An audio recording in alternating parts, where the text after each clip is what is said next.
आज से हम करेंगे मॉडर्न हिस्ट्री पर ल्यूसेंट एमसीक्यू सीरीज़। और मैं आपको इतना बता दूं कि these MCQs will be enough and sufficient for any exam, चाहे आप एमटीएस की तैयारी कर रहे हो या सीजीएल की तैयारी कर रहे हो। ये जो एमसीक्यूज़ रहेंगे ये आपके लिए सफिशेंट रहेंगे हर एक एग्ज़ाम के लिए।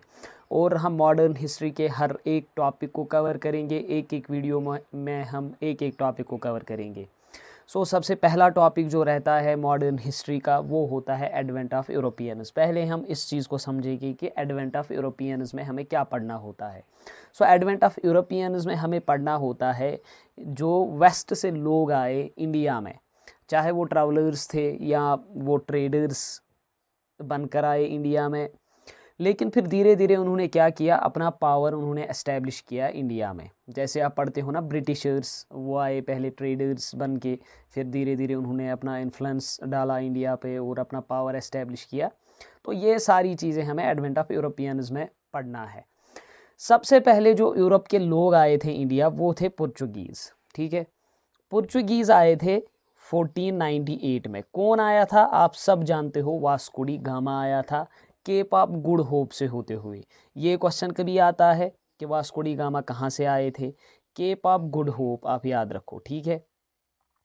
Cap of Good Hope, Cape of Good Hope से होते हुए वो इंडिया पहुँचे। और इंडिया में कहाँ उन्होंने लैंड किया, इंडिया में कहाँ वो पहुँचे, वो पहुँचे थे कैलिकट में। ठीक है, कैलिकट में वो पहुँचे थे। ये केरला में एक जगह है, कैलिकट वो पहुँचे थे। और उस टाइम कैलिकट के जो राजा थे वो थे जैमोरिन। कौन थे? जैमोरिन। ठीक है, इतना आपको ओवरव्यू मिला थोड़ा कि पुर्तगीज़ जो है वो जब इंडिया आए, वास्को डी गामा पहला था, वो पहला यूरोपियन था जो इंडिया आया। और जब वो इंडिया आया तो उसने कहाँ पे लैंड किया, कैलिकट वो पहुँचा। कैलिकट का जो राजा था उस टाइम उसका नाम था जैमोरिन। उसने वेलकम किया वास्को डी गामा का। ठीक है, ये था ओवरव्यू। अब हम स्टार्ट करेंगे अपने एमसीक्यूज़। और मैं आपको इतना बता दूं कि बहुत ज़्यादा मेहनत लगी है मुझे ये एमसीक्यूज़ कलेक्ट करने में। मैंने बहुत जो कि ऑथेंटिक बुक्स होती है मॉडर्न हिस्ट्री के लिए उनको कंसल्ट करके इन एमसीक्यूज़ को तैयार किया है। This is really going to be helpful हर एक के लिए, चाहे आप अभी एग्ज़ाम की प्रेपरेशन में हो या बाद में आप सोच रहे हो कि एक साल बाद में प्रेपरेशन स्टार्ट करूंगा। और these MCQs will be enough. ठीक है, ये सफिशिएंट रहेगा आपके लिए किसी भी एग्ज़ाम के लिए। पहला जो हमारे पास क्वेश्चन है वो है Goa joined Portuguese in the year. Goa जो है ना, ये एक मेन सेंटर बना था पुर्तगीज़ का, क्योंकि इन्होंने गोवा को कैपिटल भी बनाया बाद में। इसलिए पहला क्वेश्चन मैंने रखा है कि जो गोवा है उसको कब कैप्चर किया पुर्तगीज़ ने। उसको कैप्चर किया पुर्तगीज़ ने 1510 को। इसको कभी भूलना नहीं है, आप बस दिमाग में बिठा लो कि 1510 जो है, 1510 में पुर्तगीज़ ने गोवा को कैप्चर किया। ठीक है, और उस टाइम पे गवर्नर कौन थे पुर्तगीज़ के इंडिया में, उनका नाम है अल्फांसो डे अल्बुक्वेर्की। ठीक है, अल्बुक्वेर्की, ये आपने बहुत जगह देखा होगा। अल्बुक्वेर्की ये जो है ये उस टाइम पे गवर्नर थे पुर्तगीज़ के। 1510 में गोवा को इन्होंने कैप्चर किया। ठीक है, उसके बाद हम देखेंगे अपना दूसरा question. Goa was made official capital of Portuguese. Goa को पुर्तगीज़ ने अपनी ऑफिशियल कैपिटल कब बनाया? ये बनाया 1530 में। 1530 को जो है ऑफिशियल कैपिटल अनाउंस किया गोवा को। किन्होंने किया? पुर्तगीज़ ने। अच्छा, ये तो हो गया। एक तो गोवा कब कैप्चर हुआ? 1510 में हुआ। कैपिटल कब बनाया इसको? 1530 को। अब जो है, अब जब ये इंडिया के साथ वापस मिला, जब इंडिया ने लिबरेट किया गोवा को, यानी आप ऐसे मान लो कि जो आखिरी दिन था पुर्तगीज़ का इंडिया में वो था 19 दिसंबर 1961। 1961 को गोवा को लिबरेट किया गया, जिस टाइम पे पुर्तगीज़ जो है वो इंडिया से निकल गए और इंडिया ने गोवा को अपने साथ मिलाया। आप मुझे कमेंट सेक्शन में इतना बताइए कि उस ऑपरेशन का नाम क्या था जो ऑपरेशन इंडिया ने यूज़ किया गोवा को लिबरेट करने के लिए। ठीक है, पहले, और इस क्वेश्चन का आंसर नहीं भूलना है कि 1530 में गोवा को जो है वो कैपिटल बनाया पुर्तगीज़ ने। उसके बाद हम अपना दूसरा क्वेश्चन देखते हैं। In 1498 Vasco da Gama came to India. He was assisted by a Gujarati traveller. ये मैंने पहले आपको बताया कि 1498 को जो है वास्को डी गामा इंडिया आए थे, लेकिन उनके साथ उनकी हेल्प की थी एक गुजराती ट्रैवलर ने, उसका नाम बताना है। मैं आपको ऑप्शंस देकर ज़्यादा कंफ्यूज नहीं करूँगा, बस आप सीधे नाम याद रखो। उनका नाम था अहमद इब्न माजिदी। क्या नाम था उनका, मेरे साथ बोलिए आप, अहमद इब्न माजिदी। ये कौन थे, ये वास्को डी गामा के साथ थे और इन्होंने जो है हेल्प की थी वास्को डी गामा की इंडिया पहुंचने तक। उसके बाद एक और क्वेश्चन देखते हैं हम। पुर्तगीज़ जो है set up their first factory at Cochin in. Portuguese ने सबसे अपनी पहली फैक्ट्री जो इन्होंने बनाई थी वो बनाई थी कोचिन में, और कोचिन कहाँ पे है, केरला में है। लेकिन यहाँ पे आपसे डेट पूछ रहा है कि कब बनाई थी।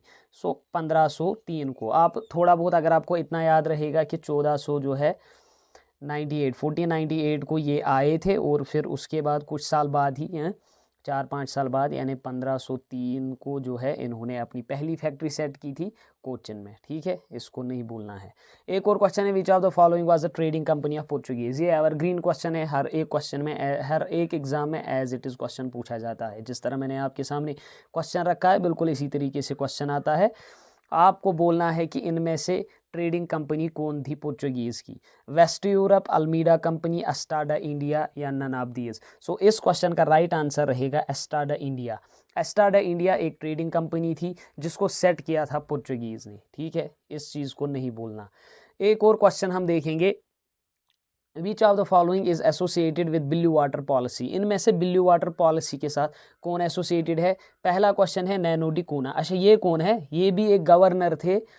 ये जो है नैनो डी कूना, ये गवर्नर थे पुर्तगीज़ के इंडिया में, और इन्हीं के टाइम पे गोवा को ऑफिशियल कैपिटल बनाया गया था। यानी 1530 को गोवा को कब बनाया गया था ऑफिशियल कैपिटल पुर्तगीज़ के टाइम पे, 1530 को। और उस टाइम गवर्नर कौन थे, नैना डी कोना।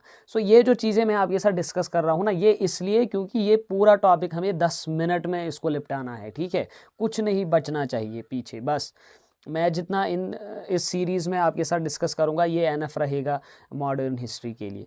उसके बाद है अल्मीडा। सो यही है अल्मीडा जो है ना, ये फर्स्ट गवर्नर थे। क्या थे ये फर्स्ट गवर्नर थे पुर्तगीज़ के इंडिया में, और यही है इस क्वेश्चन का आंसर। यही है इस क्वेश्चन का आंसर। इनके यही एसोसिएटेड है ब्लू वाटर पॉलिसी के साथ। उसके बाद मैंने आपको बोला एस्टाडे इंडिया, ये तो आपको पता ही है। अब ये ट्रेडिंग कंपनी थी। और अल्बुक्योर्क की, ये जो है ना, इनके बारे में थोड़ा मैं आपको बता दूं। इनको माना जाता है रियल फाउंडर। क्या माना जाता है, real founder of Portuguese power in India. और इनके साथ ये एसोसिएटेड है विद पॉलिसी ऑफ इम्पेरियलिज्म। ठीक है, इम्पेरियलिज्म के साथ ये रिलेटेड है। और ये जो है इन्हीं के टाइम पे गोवा को एनेक्स या कैप्चर किया गया था 1510 को। 1510 को अल्बुक्योर्क, इनको आप याद रखिए। और ये पहले गवर्नर थे, पुर्तगीज़ गवर्नर जो कि इंडिया में थे। उसके बाद एक और क्वेश्चन हम देखेंगे, which of the following are associated with the battle of Swally. Battle of Swally जो है ये किन के बिटवीन हुआ था, तो ये हुआ था पुर्तगीज़ और ब्रिटिशर्स के बीच में। और इसकी जो डेट है ये कब हुआ था, ये हुआ था 1612 को। ठीक है, 1612 को ये हुआ था। और इस बैटल की क्या इंपॉर्टेंस है, इस बैटल में ब्रिटिशर्स ने जो है सूरत को वापस लिया था पुर्तगीज़ से। ठीक है, और ये वो टाइम पीरियड था जब पुर्तगीज़ अपना पावर जो है वो लूज़ कर रहे थे। उसके बाद है Hooghly was taken back from the Portuguese by which Mughal emperor. Hooghly को वापस लिया गया पुर्तगीज़ से। उस टाइम कौन थे मुगल एम्परर, तो उस टाइम थे शाहजहां। ठीक है, कंफ्यूज नहीं होना औरंगज़ेब और शाहजहां में, तो शाहजहां इसका राइट आंसर है। और एक चीज़ मैं यहाँ पे आपके साथ डिस्कस करना चाहता हूँ कि जब पुर्तगीज़ आए थे, ये क्वेश्चन भी पूछा जाता है एग्ज़ाम्स में कि पुर्तगीज़ ने अपने साथ क्या क्या लेकर के आए इंडिया में। सो मेन जो चीज़ है ना, मेन जो चीज़ वो इंडिया लेकर के आए थे वो है टोबैको। ठीक है, सो टोबैको जो है ना इंडिया में, ये पुर्तगीज़ लेकर के आए थे। एक और क्वेश्चन देखते हैं हम। एक और क्वेश्चन है, who was the last governor of Portuguese in India. India में पुर्तगीज़ का आखिरी गवर्नर कौन था, लास्ट गवर्नर कौन था। सो इस क्वेश्चन का आंसर है, देखिए एंटोनियो जो है, ये इस क्वेश्चन का आंसर है। आप ऑप्शंस को देख के भी, मतलब ऑप्शंस एलिमिनेट करके क्वेश्चन का आंसर दे सकते हो। अल्मीडा मैंने बोला ये पहला था। ठीक है, ये पहला था। अच्छा, नैना डी कूना ये कौन थे, इनके टाइम पे जो है गोवा को कैपिटल बनाया गया था। और नन ऑफ दीज का तो यहाँ से आप गेस भी कर सकते हो कि ये इसका राइट आंसर होंगे। ठीक है, सो इसके बाद जो है ये आज का हमारा आखिरी क्वेश्चन था। और मुझे ऐसा लगता है कि जितना भी इम्पॉर्टेंट बनता था और जो चीज़ें को एग्ज़ाम्स में पूछी जाती है वो मैंने आपके साथ डिस्कस की है पुर्तगीज़ के बारे में। कल हम एक और वीडियो लेकर के आएंगे मॉडर्न हिस्ट्री के ऊपर, और ल्यूसेंट से हम एमसीक्यूज़ लेंगे, आपके साथ उनको डिस्कस करेंगे। अगर आपको वीडियो अच्छी लगी तो लाइक करना मत भूलिएगा और अपने दोस्तों के साथ शेयर करना भी मत भूलिए। तो मिलते हैं अगले वीडियो में।